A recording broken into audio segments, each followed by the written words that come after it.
ഏറ്റവും നമ്മൾ പ്രഷ്യസ് ആയിട്ട് കാണുന്നത് കർത്താവാണെങ്കിൽ we are glorifying him, we are worshipping him. പക്ഷെ നമ്മുടെ ഈ വർഷിപ്പ് സർവീസുകളുടെ പ്രശ്നം എന്ന് വെച്ച് കഴിഞ്ഞാൽ നമ്മൾ യഥാർത്ഥത്തിൽ വർഷിപ്പ് ചെയ്യുന്ന ആരെയെന്നറിയാം? ആരെയാ? ദൈവത്തെ അല്ല. ഞാൻ അതെങ്ങനെയാണെന്ന് കാണിച്ചു തരാം.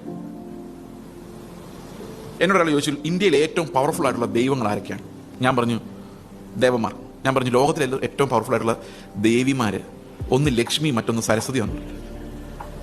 അപ്പോൾ വിളിച്ച് അതെന്താ അങ്ങനെ പറഞ്ഞത്? ലക്ഷ്മി എന്ന് പറഞ്ഞ സമ്പത്ത്, സരസ്വതി എന്ന് പറഞ്ഞ വിദ്യാഭ്യാസം. അപ്പോൾ അതെന്തുകൊണ്ട് അങ്ങനെ പറഞ്ഞതെന്ന് ചോദിച്ചപ്പോൾ ഞാൻ ചെറിയ ഇല്ലസ്ട്രേഷൻ പറഞ്ഞു. ഇപ്പോൾ ഒരു കല്യാണം ആലോചിക്കാന്നിരിക്കട്ടെ, ആദ്യം നിങ്ങൾ നോക്കുന്നത് സമ്പത്ത് അവർക്ക് എങ്ങനെ ഉണ്ടെന്നാണ്. നല്ല കുടുംബമാണോ, ക്യാഷുണ്ടോ? അപ്പോൾ ഇഷ്ടം പോലെ കാശുണ്ട്, അപ്പോൾ ലക്ഷ്മി ദേവി ഈസ് ഹാപ്പി. അടുത്തത് എന്തുണ്ട്? വിദ്യാഭ്യാസം. കുട്ടി MBA കഴിഞ്ഞതാണ്, ഓക്കെ. അപ്പോൾ ലക്ഷ്മി ഇത്തിരി ഹാപ്പി അല്ലെങ്കിലും കുഴപ്പമില്ല, ലക്ഷ്മി മന്ത്ലി സാലറി ആയിട്ട് വന്നോളൂ, വിദ്യാഭ്യാസമുണ്ട്. അപ്പോൾ സരസ്വതി ഈസ് ഹാപ്പി. പിന്നെ ഒരു ചോദ്യമുണ്ട്, നമ്മുടെ കൂട്ടരാണോ? നമ്മുടെ കൂട്ടർ തന്നെ. അപ്പം കുലദൈവങ്ങളും ഹാപ്പി. ഇപ്പൊ കല്യാണം ദൈവാലോചനയാ ബ്രദറെ. ഏതാ ദൈവങ്ങൾ? ഏതാ ദൈവങ്ങൾ? ഏതാ?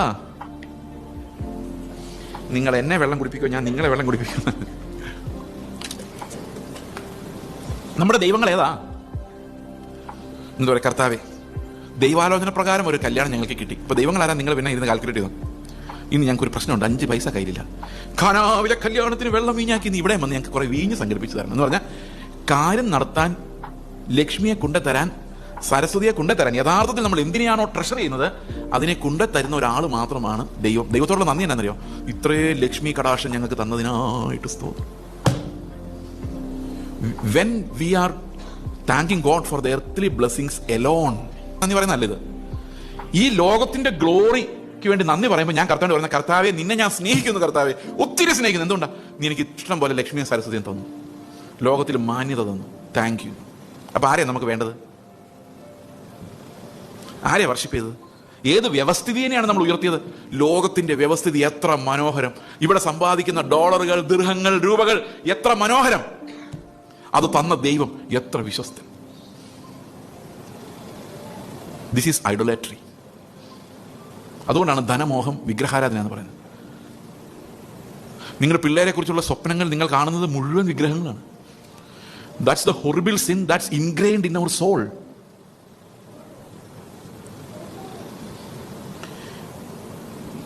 സന്തോഷമായി എല്ലാവർക്കും? നമ്മൾ ആദ്യം തൊട്ട് തുടങ്ങേണ്ടിയിരിക്കുന്നു. അപ്പൊ എന്താണ് ഈ വിശുദ്ധീകരണം എന്ന് പറയുന്നത്?